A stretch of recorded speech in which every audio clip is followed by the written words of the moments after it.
Hindi naman alam ni Rico na ang kasama niyang lalaki ay infected na at may kagat. Kalaunan ay naging zombie na ito. Sinabi ni Rico na hindi porket lasing na siya ay papatulan na niya ang matandang lalaki. Ngunit bigla siyang kinagat nito kaya napasigaw ng malakas si Rico. Sa sobrang lakas ay narinig ito nila Kencho. Sinabi ni Maki na huwag na niyang pansinin ito dahil gusto pa niya ng isa. Ngunit sinabi ni Kencho na tama na muna at tingnan muna nila ang grupo. Nakita nila na si Reika ay isa ng zombie. Bigla silang inatake nito at nakagat si Maki. Ang lalaking zombie naman ay inatake si Yukira. Kalaunan ay nagkita si Akira at Kencho. Dahil nakuha na nila ang malaking TV ay agad silang umalis at umuwi sa kanilang hideout sa ibabaw ng isang building. Nagsimula ang eksena kung saan nakikipaglaban si Akira sa mga binata. Sinabi nilang hindi na nila uliting saktan ang pakalat-kalat na aso. Nagpapasalamat naman sa kanya ang isang bata dahil sa pagligtas niya sa kanyang aso.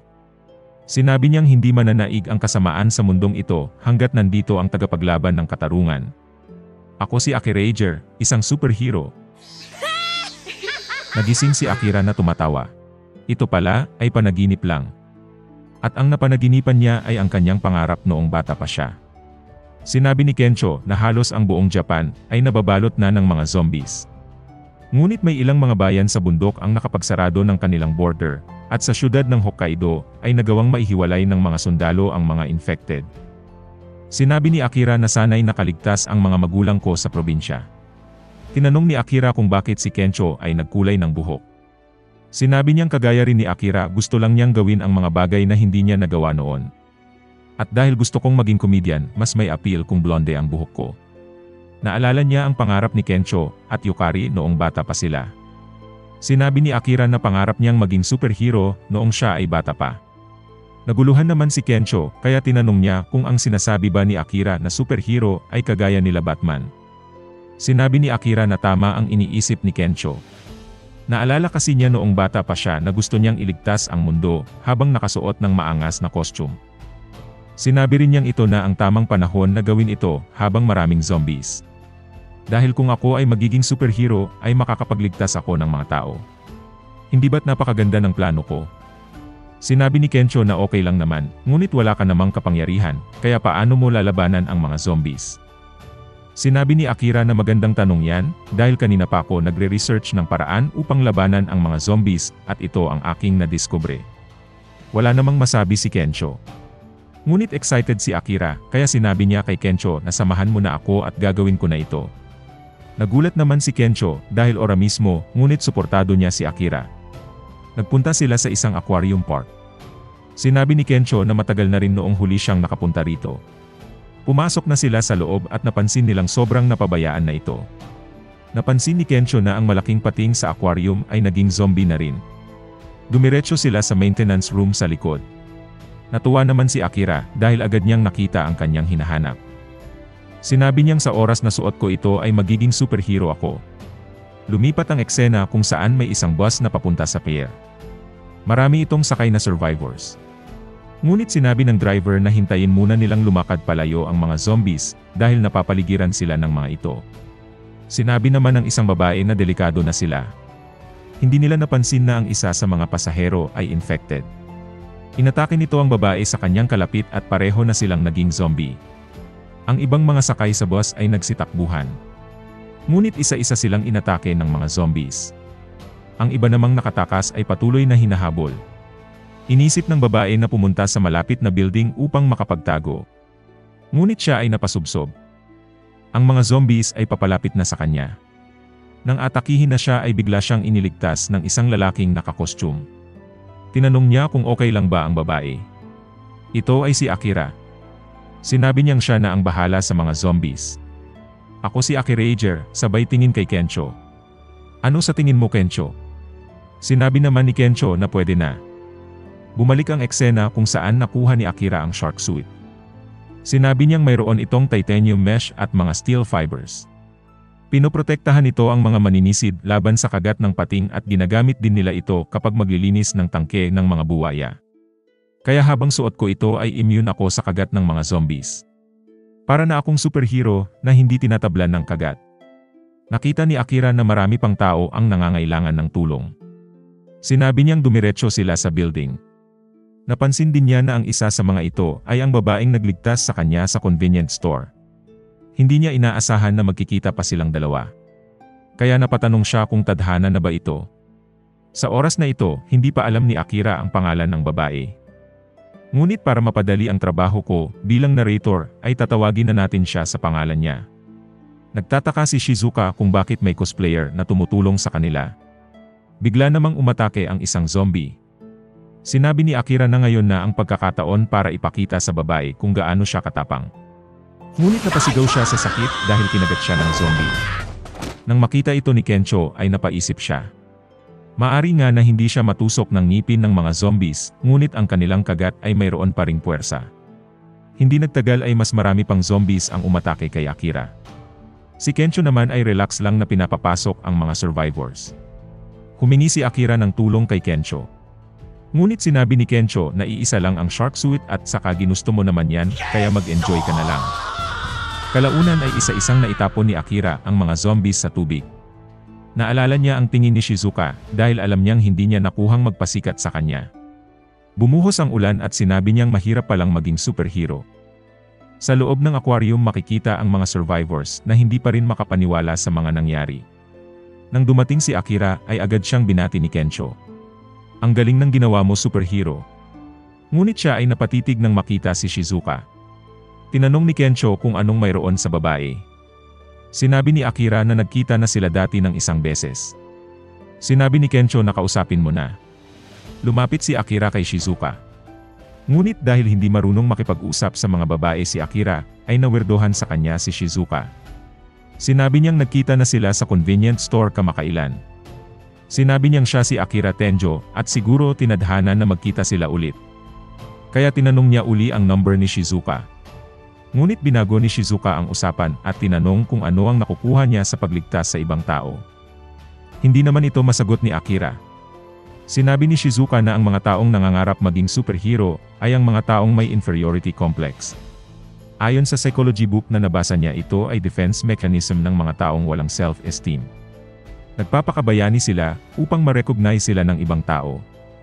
Sinabi naman ni Kencho na paano mo nasasabi ang mga bagay na yan gayong tumulong na nga si Akira upang iligtas kayo. Sinabi ni Shizuka na maaaring nailigtas mo ang iba ngayon, ngunit hindi mo ba naisip na inilalagay mo ang sarili mo sa kapahamakan? At patuloy pa ito sa pagsasalita. Wala nang nagawa sila Kencho kung hindi tanggapin na lang na tama si Shizuka. Napaisip din si Akira na nilalagay niya sa panganib si Kencho.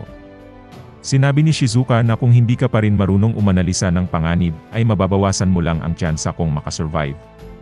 Kaya sa pangalawang pagkakataon ay hindi ko pa rin ibibigay sa iyo ang contact info ko. Bigla namang may kumalabog na malakas. Sinabi ni Akira na titingnan niya kung ano yun. Kaya nainis na naman si Shizuka dahil sumugod na naman si Akira sa panganib. Nakakita sila ng isang malaking pating. Ngunit nagtataka si Kencho kung bakit meron itong paa. Walang ano-ano'y bigla itong sumugod sa kanila. Sinabi ni Kencho na tumakbo na kayong lahat. Nang makita ng mga tao ang pating na may paa, ay agad silang nagtakbuhan. Tinanong na naman ni Kencho kung ano ito. Sinabi ni Shizuka na isa itong Great White Shark. Ngunit sinabi ni Kencho na ang tinatanong niya ay kung bakit ito may paa. Sinabi ni Shizuka na baka may mga maninisid na naging zombie habang nasa aquarium at kinagat ang pating. Habang tumatakbo ay nakasalubong din sila ng mga turistang naging zombie. Mabuti na lang at kinain ito ng pating. Sinabi ni Shizuka na magtago sila sa kwarto. Ngunit ang isa sa mga survivors ay nagpanik. Hinawakan niya si Shizuka para maunahan at itinulak ito. Agad naman na isarado ni Kencho ang pinto at sinabing ligtas na sila. Napansin ni Akira na wala si Shizuka sa loob at agad naisip na naiwan siya sa labas. Sinubukan ni Kencho buksan ang pinto, ngunit nasira na ito. Humingi siya ng tulong kay Akira, ngunit wala na ito sa tabi niya. Lumipat ang eksena kung saan si Shizuka ay nasa harap ng pating. Sinabi niyang ito ang dahilan kung bakit ayaw niyang sumama sa anumang grupo. Dahil sa oras na may isang magpanik ay siguradong may mapapahamak. Nang atakihin na siya ng pating ay bigla namang sumugod si Akira galing sa ventilation. Nagulat si Shizuka nang makita siya. Kanina kasi ay sumuko na siyang mabuhay. Tinanong niya kung ano ang ginagawa ni Akira rito. Sinabi naman ni Akira na hindi ba halata, andito ako upang iligtas ka. Nagalit na naman si Shizuka at tinanong kung bakit kailangan niyang ilagay ang sarili sa panganib para sa iba. Sumigaw si Akira at sinabing wala siyang paliwanag. Kung gutom ka, kumain ka, kapag may nakita kang magandang babae, makipagkilala ka, kung may nangangailangan ng tulong, gusto kong maging superhero. Walang paliwanag. Sinabi ni Shizuka sa kanyang isip. Bakit mo ginagawa ang mga bagay na gusto mo kahit kapalit pa nito ay ang iyong kaligtasan? Hindi mo ba alam na kapag namatay ka, ay tapos na ang lahat? Tinanong niya si Akira kung ano ang plano nito. Sinabi ni Akira na wala pa. Sinabi ni Shizuka na hindi na siya nagtataka. Sumugod na ulit ang pating. Sinabi ni Shizuka na mayroon siyang plano, ngunit hindi niya alam kung epektibo. Tinanong niya si Akira kung susubukan ba nila. Sinabi ni Akira na larga lang dahil wala naman siyang plano.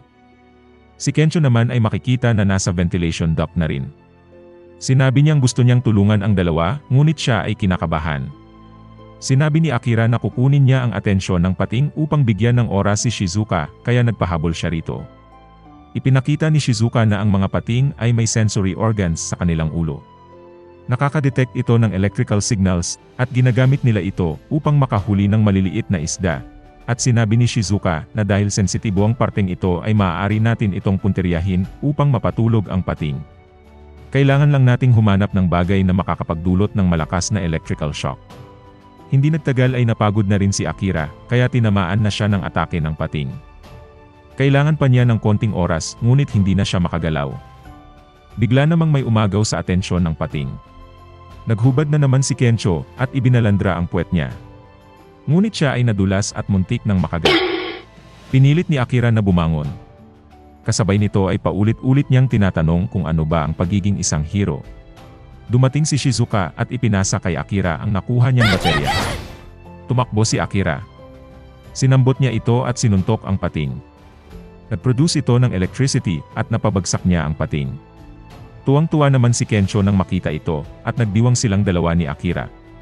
Sinabi ni Kensho, ang pinakita ni Akira kanina ay tunay na kabayanihan.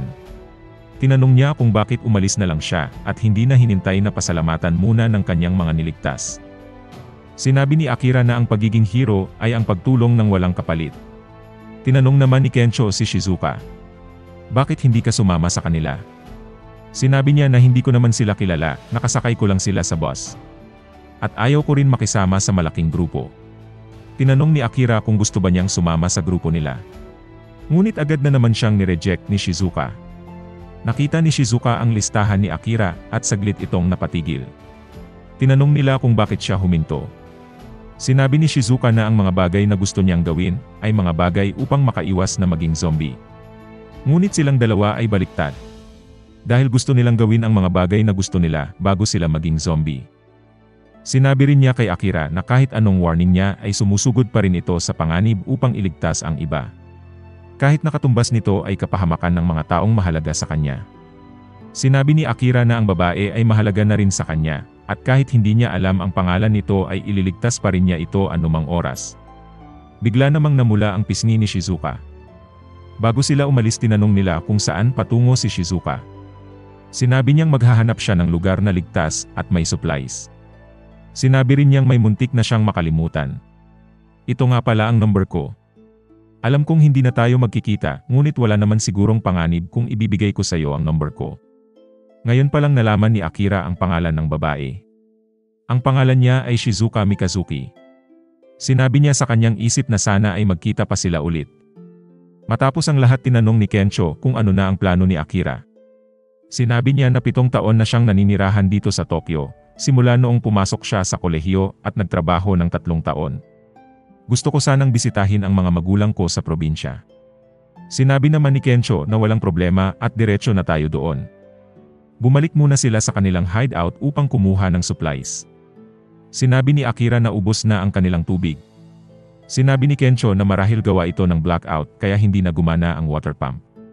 Wala na ring signal ang kanyang cellphone kaya hindi nila alam kung ano na ang balita. Malamang ay sila na lang dalawa ang tao dito sa malaking syudad. Sinabi rin ni Kensho na dumarami na ang mga zombies at mahihirapan na silang makakuha ng pagkain. Kaya siguro panahon na upang maghanap tayo ng mas ligtas na lugar. Nagulat si Akira sa kanyang nakita. Sinabi niya kay Kensho na tingnan rin niya ito. Napakaganda ng mga bituin. Sinabi ni Akira na dahil blackout sa buong Tokyo ay mas kita nila ang liwanag ng kalangitan. Naalala niya bigla ang kanyang mga magulang. Ganito rin kasi kaganda ang kalangitan sa kanilang probinsya. Sinabi ni Kensho na huwag siyang mag-alala dahil malamang ay ligtas sila. Sinabi ni Akira na bukas ay pupunta na sila sa Gunma. Maaga pa lang ay nag-impake na sila. Tinanong ni Akira kung ano ang mga dadalhin ni Kensho. Sinabi ni Kensho na yung mahahalaga lang at magaan upang madaling makatakbo kung kinakailangan. Nagulat naman siya nang makita ang mga dadalhin ni Akira. Bumalik muna si Akira sa kanyang unit upang kumuha ng mga gamit. Nagpaalam na siya sa Tokyo. Tinanong ni Kensho kung gaano kalayo ang probinsya nila. Sinabi ni Akira na halos 4 na oras simula rito. Sinabi niyang may kalayuan rin kaya may gusto muna siyang kunin. Tinanong ni Kensho kung sandata ba ito para labanan ang mga zombies. Sinabi ni Akira na gusto niyang kumuha ng isang sasakyan na para na ring bahay. Para wala na silang problema sa tutulugan. Yung may ligtas na lugar na may banyo at kusina. Ito na ang pinakaligtas na paraan upang makapaglakbay sila sa gitna ng zombie apocalypse. Ano sa tingin mo, Kensho? Aba, magandang ideya yan. Pumunta sila sa tindahan ng mga RV. Nagulat siya dahil nagkasabay sila ni Shizuka. Sinabi ni Shizuka na napapadalas ang aksidente nilang pagkikita. Sa isip ni Akira hindi lang 2 beses, ngunit 3 beses na silang pinagtagpo kaya malamang ay tadhana na talaga ito. Sinabi ni Kensho na nasabi nga pala ni Shizuka na aalis na rin siya sa Tokyo. Tinanong siya ni Akira kung nais niyang sumama papunta sa kanyang probinsya. Ngunit sinabi ni Shizuka na hindi unlimited ang kanyang buhay, kaya ayaw niyang sumama sa kanila. Nagpapasalamat siya sa imbitasyon, ngunit hindi niya ito tatanggapin. Tinanong ni Kensho kung meron na bang lisensya si Shizuka. Sinabi niyang wala pa, ngunit dahil sa delikadong sitwasyon naisip niyang mas ligtas kung babiyahe siya sakay ng RV. Ito kasi ang kadalasang sasakyan sa mga zombie movies. Sinabi ni Kensho na mahilig pala siya sa mga zombie movies. Sinabi naman ni Shizuka na pinapanood niya lang ito para sa reference. Nabuhayan naman ng dugo si Akira nang marinig na pareho sila ng iniisip ni Shizuka. Inimbitahan niya ulit si Shizuka na sumama sa kanila. Ngunit agad na naman siya nitong tinanggihan. Sinabi ni Kensho na hindi ba't wala ka pang lisensya. Sinabi ni Akira na hindi ba nalaman ng babaeng mahilig sa analisis na delikado magmaneho ng malayo kung hindi ka pa marunong mag-drive. Tinanong ni Kensho kung ano ang gagawin ni Shizuka kung sakaling masiraan siya o ma-flat ang gulong. Sinabi ni Akira na mas masaya kung 3 tayo dahil may tutulong sayo. Hindi na nakapagsalita si Shizuka. Sa loob ng showroom ay napasigaw ang dalawa. Dahil ang gaganda ng mga van at marami silang pagpipilian. Ang isa ay naka-Japanese mat at may jacuzzi. Meron ding may crane na magagamit nila sa utility. Meron ding parang traktora. At meron ding may paliguan sa likod. Sinabi ni Shizuka na kailangan nila ng all-wheel drive para malakas ang hatak. Maganda rin kung magagamit nila ito kahit off-road. At dahil mahirap humanap ng gasolina, mas mabuti kung hybrid para matipid. At para sa durability, mas maganda kung imported para hindi sila sikip. Nakakita siya ng sasakyan na angkop sa mga kondisyon na kailangan nila. Nagulat naman siya nang biglang sumigaw sila Akira. Nakakita pala yung dalawa ng mamahaling RV na halos parang bahay na. Sinabi nilang ito na ang kunin nila. Sinabi ni Shizuka na ito ang dapat nilang kunin dahil kung sakaling maraming abandonadong sasakyan na nakaharang sa daan ay maaari silang dumaan sa off-road. Sinabi ni Akira na ang pangit naman yan at mukhang normal lang na sasakyan. Ito na lang kaya ang kunin natin dahil meron siyang tent sa bubong. Sinabi ni Kensho na parang presko nga dyan, ngunit sinabi ni Shizuka na subukan niyong matulog dyan nang kagatin kayo ng mga zombies. Sinabi ni Kensho na tumingin pa sila ng iba at baka may mapagkasunduan sila. Naiinis naman si Shizuka dahil pumipili sila ng sasakyan base lang sa itsura.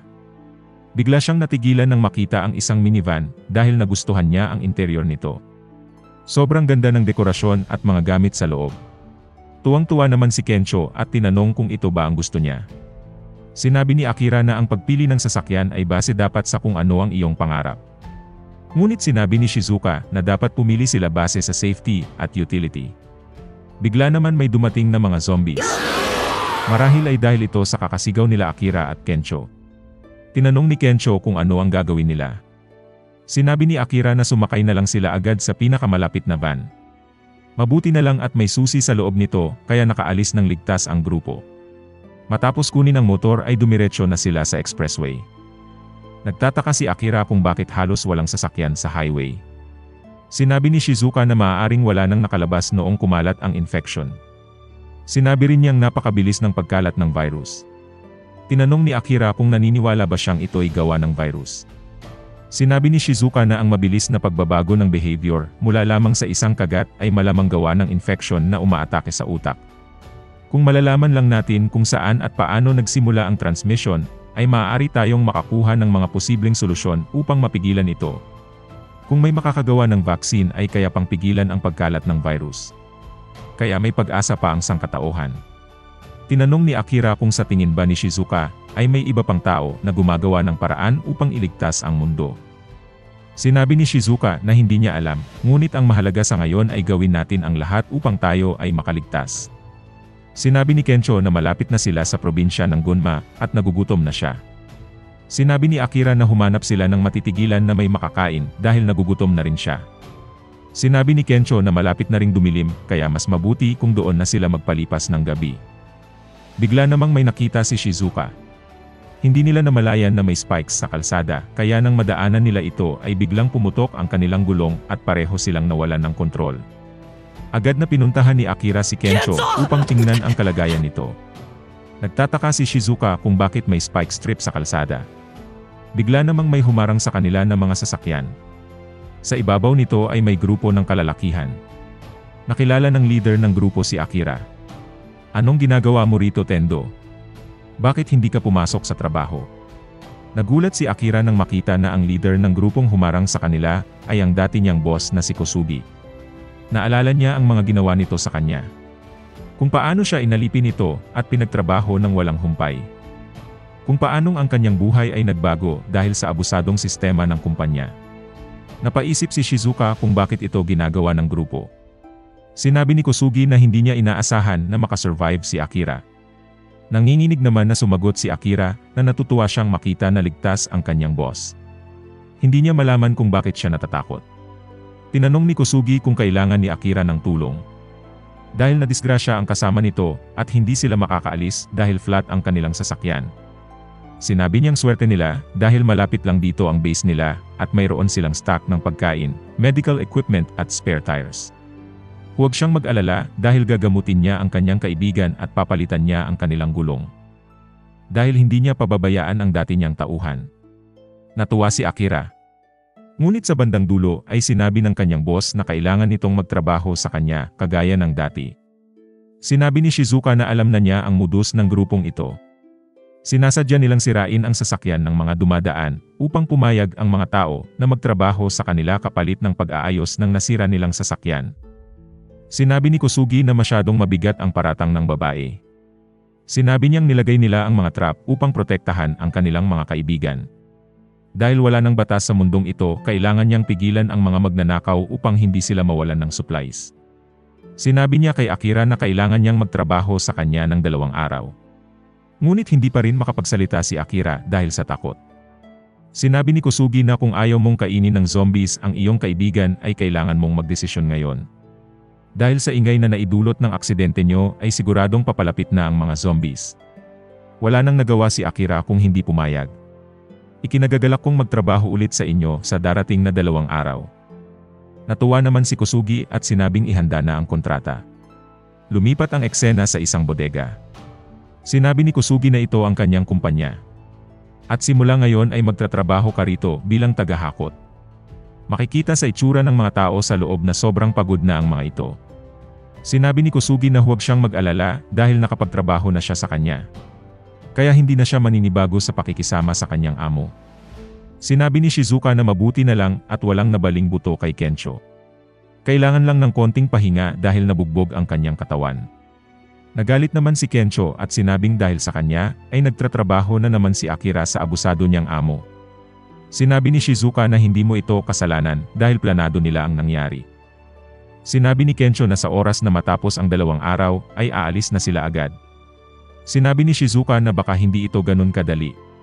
Bumalik ang eksena kay Akira na halos pagana ang kamay sa paghahakot habang tirik ang araw. Iniisip niyang kagaya rin ito noong siya ay nasa kumpanya pa. Dahil hindi rin niya alam kung kailan matatapos ang kanyang mga ginagawa. Ngunit ang pinagkaiba ngayon ay hindi na siya kagaya dati at mabubuhay na siya ng kung ano ang gusto niya.